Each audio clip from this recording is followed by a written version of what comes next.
Greetings, dear ladies. I'm Kryon of Magnetic Service. My partner steps away.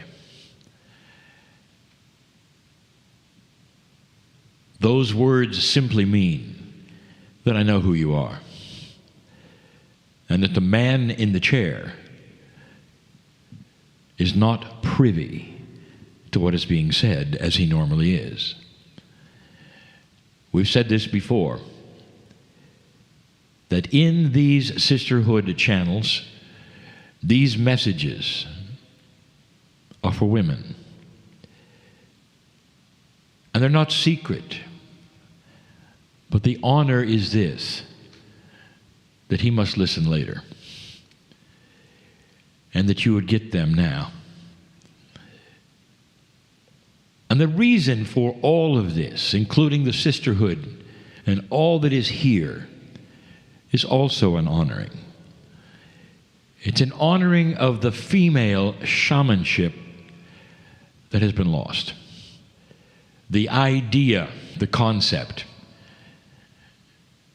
that women do a better job at teaching spiritual things than men. And this is because they are equipped far better for it. It has nothing to do with equality. It has to do with the tools that you have. And that from the beginning, the sisters who you would call the Star Mothers were the ones that you learned from. And you learned these things in ways that they gave you, that you held and you contained and you remembered and you passed on. So much of the equipment that you would have to teach children in such patient ways, and the ideas that you would have as a mother that would cause them to want to learn more and be excited about these things, all of that is needed in shamanship. For it doesn't matter what gender you face off with when they're in trouble. They see the mother in you. And that's the point. I want to extend the idea of the channeling earlier today, and yet not all of you were here. We have mentioned there is a new paradigm. A new paradigm, literally, that is before you and that is coming. That has never been experienced before on the planet.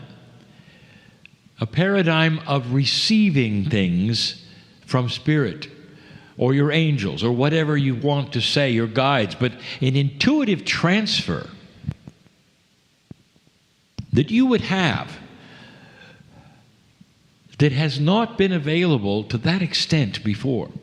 And we've encouraged you to sit and be quiet, to clear the boards and listen for things that you haven't heard before.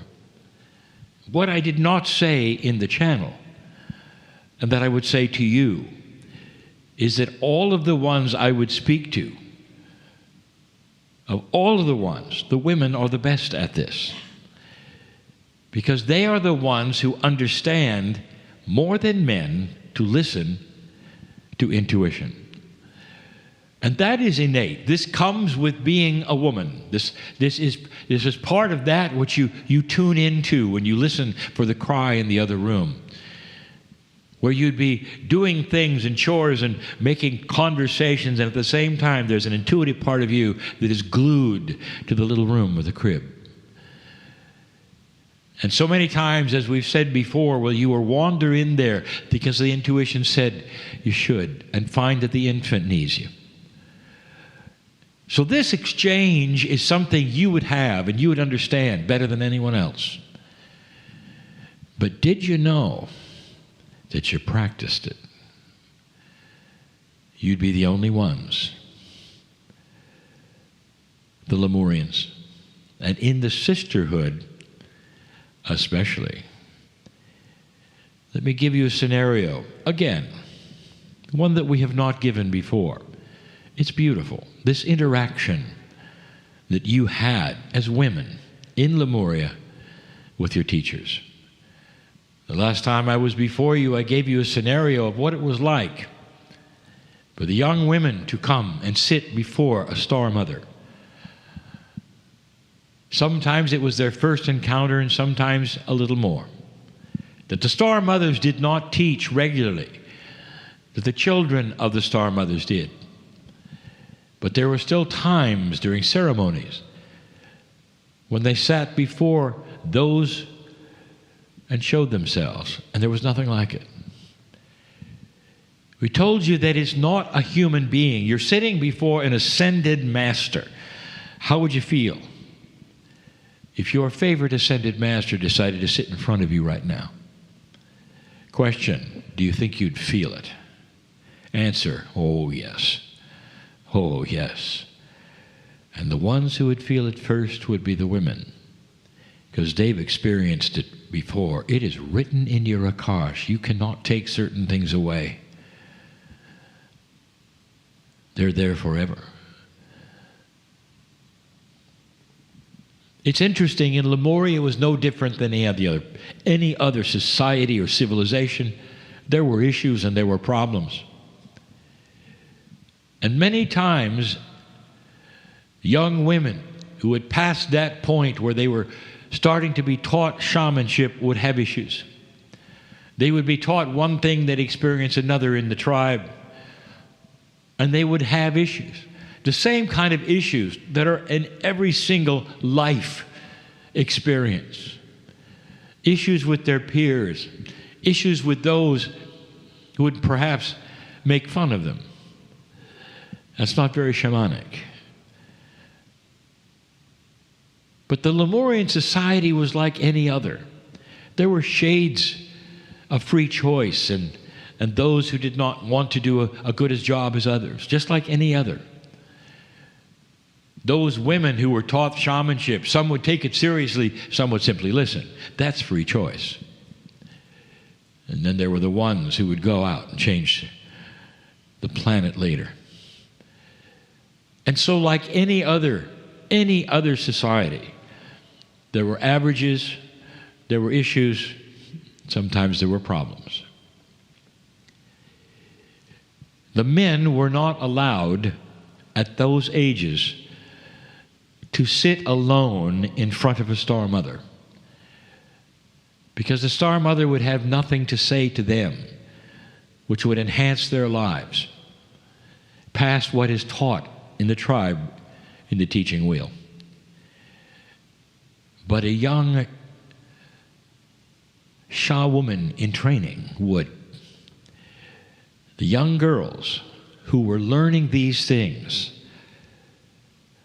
had a chance for an audience with a star mother alone, especially if they were facing what they would consider real issues that were interrupting their lives or their teaching or their joy or anything that was being taught to them on a regular basis. Whatever it would be, whether they would be their own thoughts or trouble from others or anything that young women go through. If they were afraid. And that's when they would go to the teachers and say, I would like an audience with a star mother.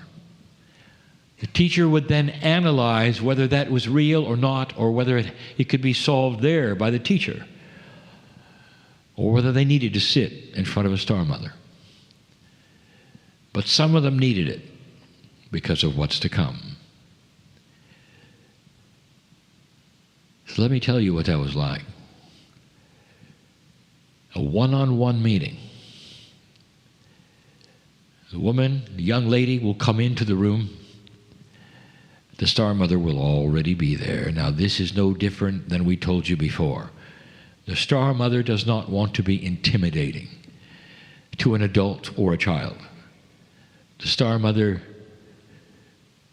has energy that would change the room so much when she came in that it would be much better for her to be in the energy already and have the human being then come in and sit in a chair and get used to it. No intimidation there. And so she was there and ready and smiling and joyful. there was always those few moments of awe to see that woman of color and to realize she was so different and yet so much the same because her heart beat just like yours did. And you realized here was an evolved creature, the seed biology of all of you. And she was teaching you how to be her. Question. Who goes first? And now we get to it. Now I introduce you to the same paradigm that I gave you earlier today. For the student sits there, and she's been instructed to say nothing. And the Star Mother leans forward just slightly. The student starts to feel this beautiful entanglement of the two of their consciousnesses, the ascended master from the stars and the student human on earth. And it's not intimidating. It's beautiful. The Star Mother says nothing the whole time. Instead, I will tell you what's going on. What's going on is the paradigm I told you that is changing on the planet, that you, some of you, in this room have experienced all those years ago. An entanglement of consciousness allows the student to be fed intuitive wisdom. It's a difficult thing for me to explain to you, except women know this. Somehow they know this. Just as you will speak before another woman speaks and you will laugh that you're speaking the same thing. It's common among women to smile at one another and know what they're thinking and saying and having a good time doing it. Something that men would never understand or enjoy. It's a special kind of communication that entails an enhanced intuition. That student sitting in front of that Star Mother is being fed beautiful ideas of what to do next in their life. Through that intuition channel in the pineal, which is now active with 23 pairs of chromosomes. And when the Star Mother is finished, she'll sit back and smile. The student will wipe away her tears, stand and leave that room a different woman, a different girl. And what she will have are tools to deal with herself, her fear, her situation, and not a word was spoken. This is yours. It's yours first. As the old souls on the planet start to gather and use these kinds of tools, the women are the first ones who will understand what it's like to sit and be loved by Spirit and say nothing. Instead of a stream of questions, what do I do, how do I do it, there is simply a smile. And you start receiving. I tell these stories because they're true. Let them trigger in you remembrance of your own experience and how real that has been. Time is not what you think. For to your Akash, it happened yesterday. Think on these things and continue this, a beautiful time together in remembrance of who you are. And so it is.